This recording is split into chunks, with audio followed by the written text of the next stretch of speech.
American education in the 1990s to 2000s was an era where shooting rampage occurred in schools, and programs and acts developed for students to get opportunities and higher quality education. Firstly, the biggest change in America was the distance education program, where students could complete their education from around the world without coming to school. This homeschooling program uses online computer programs and recorded instructional materials to learn. From a report by Alfred P. Sloan, compared from the 2006 online course enrollment increased by 12.9% by 2007. However, this program would not allow interaction between teacher and students, or making friends at the same age.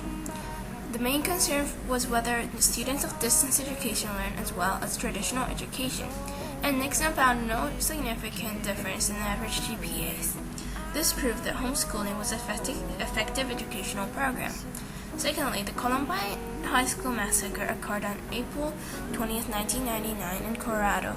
Two senior Eric Harris and Dylan Klebold embarked on a massacre, killing 12 students and one teacher, also injuring 21 other students directly, and 3 were injured while attempting to escape. Later, the pair of them committed suicide at the site of the killing.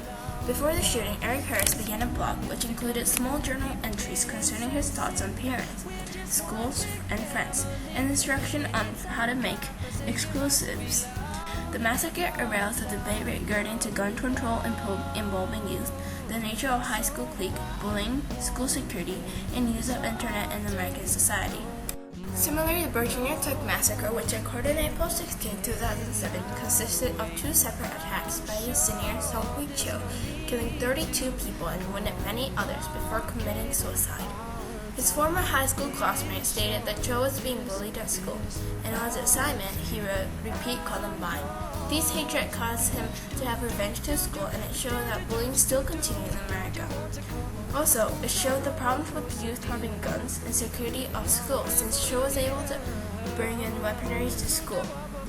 Most importantly, in high school, Cho was diagnosed with severe anxiety disorder. Due to federal privacy law, Virginia Tech was not informed of Cho's previous diagnosis. This sparked intense debate about gaps in the U.S. system for treating mental health issues, the responsibility of college administration, and privacy laws. Lastly, the No Child Left Behind Act was enacted by President George W. Bush in 2001. This act is the latest NCLB's federal legislation, a standard-based education reform, which is based on belief that by setting high standards and establishing measurable goals can improve individual outcome. However, there are controversies over benefits for students, because on the negative side, it increases centralized testing, taking over time for teachers to have lessons. On the positive side, standardized testing would develop test-taking skills and measure how well you do compared to the whole grade.